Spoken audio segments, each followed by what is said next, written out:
takes us offline.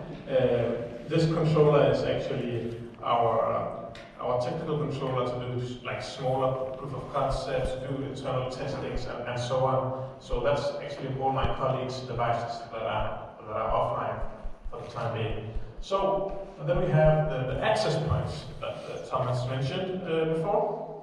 So I have this small GH010005 access point with a small IoT module. It's basically a 2.4 dongle that supports Bluetooth, Zigbee for the time being.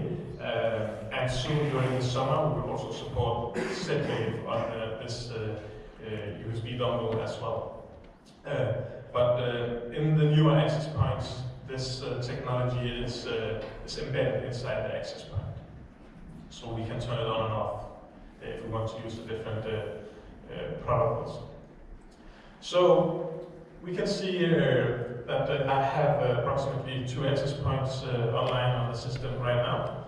And we can see which devices by protocol are used on the system. All is Zigbee nowadays. We have Zigbee for ASA Abloy. Everybody knows ASA Abloy doing door lock systems? Yeah? Or most of us, I see. And I actually did bring a Yale door lock with me today that I would like to demo how to onboard this device. And then we also have Bluetooth low energy protocols on the system nowadays. So Z-Wave is coming. We already have some cooperation with LoRa vendor as well. Sorry. So we're keeping on the development with all kind of different protocols for IoT nowadays. So if we have a little look here, we can actually see all the access points that have been on the system or is on the system. You can see like the online one is Eddie, a colleague from the UK. And if we go a little bit down here, I know it's next page, it should be like Adam's access point, just here. So my access points and some of the other guys' access points, if we look at the left side here, we can see that there are different controllers. So this system can communicate or have integration up to multiple different Wi-Fi controllers that are managing the access points.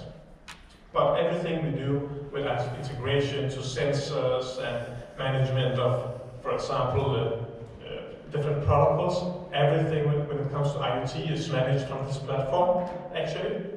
So we don't need to have access to the wireless controller to manage anything with sensors or IoT, which is a good thing. So if we have a further look here, we can see I already chose Zigbee technology. We have the Bluetooth low energy as well, and the ASA Abloy. Here, if we want to choose that, but let's keep it at the Zigbee for the time being. And what I would like to show you guys here is how I onboard this door lock. And then we can go further on to show the door lock, what we can do with the door lock, and how we can monitor this. So first of all, I will just scan for the IoT device, and then I will activate the lock with a default passcode that comes with the user guide. So I'll just push in the code here, and then it should hopefully show up here in a little bit. We'll just give it a couple of seconds. Here it is. Yeah. So this is actually the manual way of onboarding the different sensors. And of course, if you have a lot of sensors, it will take an enormous amount of time. But we can actually onboard those devices by a CSV file. I'll just name it as Adam's lock here, and then I'll accept it. So if the different sensors isn't approved on the system, they will not be able to communicate on our network. So the whole communication from IoT controller, the IoT suite, is MQTT over SSL. So it's fully encrypted when it comes to that. So if we have a little look here, if we go further to the IoT devices, we can see here that we have lots of different sensors. It's 4 months ago, 3 months ago, and so on. We have light bulbs, door locks, even thermostats, doorbells. I tried doorbells at home as well, which I bought from China, just to try to see how far can we go with the system. And that's actually quite interesting what we can get to work nowadays. So here we have the door lock of the system, and what we can do from here, from IoT suite right now, is basically just lock and unlock the door lock. But the whole idea is not to manage the door lock from the system here. It's only to gather all the data from those different sensors, and then instead of having different multiple solutions, management solutions of different sensors, and we need to integrate like 5 or 6 different management platforms, then we can basically just integrate to one platform, which is the IoT controller, and then you can gain advantage of the APIs that are already integrated into the system. Later this year, we are also coming with a software development kit for vendors, for different vendors and different sensors as well, so it gets easier and easier for the different vendors of different sensors to integrate to the system here.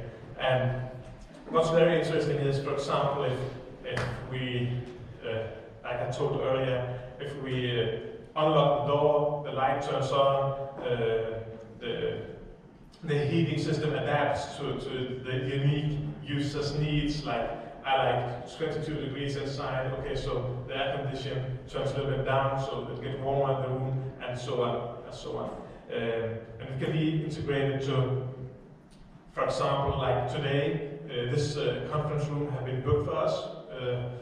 We are, let's assume, okay, we are booked for 50, 60 people, so the whole system says, okay, we can see on Outlook calendars that everything is booked for 50, 60 people, so we need to adjust the air conditioning system, we need to adjust the light that are coming into the rooms, and so on, so everything is automated, also like Thomas said. So we can do stuff like that by using, for example, IBM Watson, or we can use other rule engines like Node-RED, which is open source. Anybody heard about Node-RED for IoT devices? There are a couple of persons in here. Yeah. So it's all about how we can automate our world nowadays. So basically, if lots of us knows from way back that the whole automation is from the industry, the industrial business, like with machines and so on, human-machine interfaces, very touch interface, you open the mold and so on, but now it's actually hitting all of us. So it's going to be very interesting to see where we're going to end in a couple of years from now. So, any questions to the part here with the sensors? No? Okay, so good. We also have, if we go here to the administration here, we have different ecosystem partners where we work together. Kia mentioned, for example, locationing with the Contact IO guys, which is very interesting for example, could be like in a shopping mall where we would like to position where the different users are based on Bluetooth and so on, so you can get the footfall traffic in the shopping mall, or it could basically be downtown Tallinn as well. So there are very different use cases here that we can gain advantage of. And we can see here, if we look a little bit like pre-activated plugins in the IoT suite, we have the ASAPLOY, we have the Tile, we also support the iBeacon technology and the Eddystone technology. And everybody heard about iBeacons, like the Apple's iBeacon technology that came out like 5-6 years ago. Yeah, Thomas knows. And so iBeacon is a small Bluetooth-enabled device that are using an iBeacon protocol that are made by Apple, right? And then we have the Eddystone communication protocol, which is made, of course, by Google. So it's different technologies, but we support both.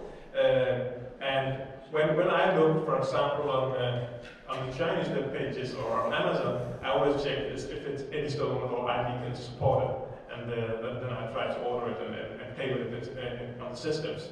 So that's actually of great value if you just want to test something very basic to see, okay, what can we do, what are different use cases, and so on. But you can always, contact 3K or contact us, and we will try to bring on some use cases that we can discuss further, and how we can build the whole IT solution all together so we can benefit from that. So the last thing I would like to go through here is the whole API integration to the system. So I don't know how many here are technical guys and do integrations by APIs and so on, like JSON.